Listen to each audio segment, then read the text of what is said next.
আল্লাহ নবীর জামানায় একটা লোক মৃত্যু হয়েছেন, হযরত আবু বকর, হযরত ওমর।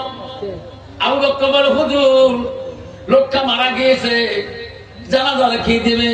নবীজি বলল, আমি জানাজা দেব, তোরা সুন্দর করে গোসল দিয়ে কাফন পরে আনো। লোকটাকে জানাজা দিবে গো বিশ্ব নবী রাসূলুল্লাহ। কত ভাগ্যবান, ঠিক না ঠিক? লোকটা কাফন পরানো হলো, সামনে আনিয়ে যখন রাখি দিল, আবু বকর, হযরত আবু বকর প্রথম খলিফাতুল মুসলিমিন, দ্বিতীয় খলিফা ছিল হযরতে ওমর, তৃতীয় খলিফা ছিল হযরত ওসমান গনি, চতুর্থ খলিফা রাষ্ট্রপতি ছিল হযরতে আলী। এই চারজন খলিফা রাষ্ট্রপতির ভিতরে সবচেয়ে রাগান্বিত খলিফা ছিল হযরতে ওমর।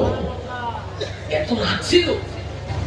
হযরত ওমর যে রাস্তা দিয়ে গেছিলেন তফসির আছে, সেই রাস্তা দিয়ে শয়তান পর্যন্ত উঠতো না।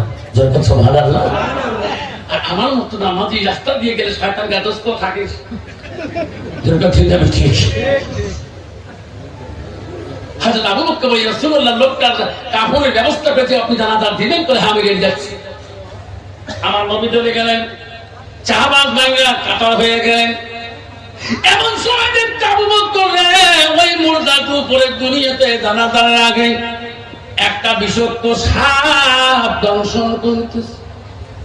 আবু বকর সহ্য করতে পারে না, ছটফট করে রে। আল্লাহ নবী জানাজার জন্য রেডি হয়ে গেলেন, সাপটা দংশন করে, লোকটার মুখের দিকে দংশন করে দুনিয়াতে কবরে নাই গেতে।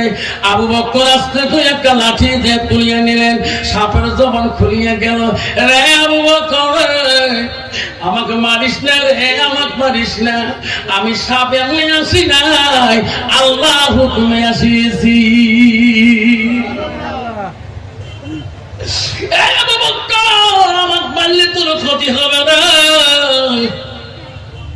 তুমি আমাকে লাঠি দিয়ে মারিও না, আমি আসতে চাই নাই রে আবু বকর, আল্লাহ মাবুদ মাওলা পাঠিয়ে দিয়েছে, তার হুকুমে আমি এসেছি। আবু বকর বলল, সাবেরে পৃথিবীতে এই লোকটা কি পাপ করেছে, কবরে নাই গেতে তুমি দুনিয়াতে আমাদের সামনে দংশন করো, আর কবরে যে কি হবে আমরা তো জানি না। তখন সাপ বলছে, রে আবু বকর, এই লোকটা দুনিয়াতে এমন কাজ করেছে রে, সেই জন্য মাবুদ মাওলা আমাকে পাঠিয়ে দিয়েছে। আবু বকর বলো, কি কাম করেছে বলো না, কি পাপ করেছে? এক নম্বর, জীবনে নামাজ পড়ে না। আবু বকর উত্তর দিল, না, হইতে পারে না রে সাপ, হইতে পারে না।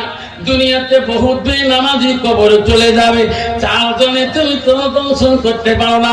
সাপটা আমি নামাজের জন্য আসি নাই, তাহলে তুমি কিসের জন্য আসিয়েছো? বলছে, রে আবু বকর, এই মানুষটা দুনিয়াতে ওলামাদের কথা শুনে নাই, আলেমের কথা বিশ্বাস করে নাই, মসজিদে যায় নামাজ পড়ে নাই, আল্লাহর হুকুম নবী রাসূলুল্লাহর তরিকা মতন চলে নাই। বলছে, না না সাবিরে, আমি তা মানি না।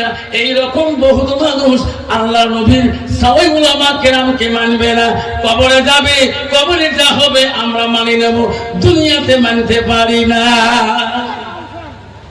আচ্ছা, আবু বকর এই জন্য আসি নাই, 3 নম্বর জন্য আসছে, আল্লাহ পাঠিয়ে দিয়েছে।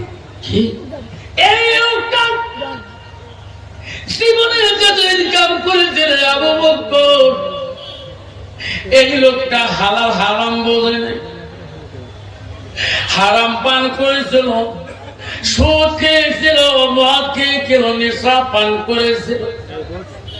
এই লোকটা এত পাপের লোক হয়েছে দুনিয়াতে, তার শরীরটা সবসময় নাপাক অবস্থায় রাখিয়েছে। আবু বকরের 3 নম্বর কারণে আল্লাহ আমাকে পাঠিয়ে দিয়েছে। বন্ধুগণ, আমার শোনার জানা, আজকে আমার শরীরটা যদি দুনিয়াতে নাপাক বানিয়ে কবরে যায়, কন্ত বাংলা মাবুদ মাওলা কবরে ছাড়ি দেবে নাকি? কোনদিনও ছেড়ে দেবে না। আবারে কবরে আগে শোনা সাজি পারে যাও, খবরটা খালি হাতে কবরে যায় না।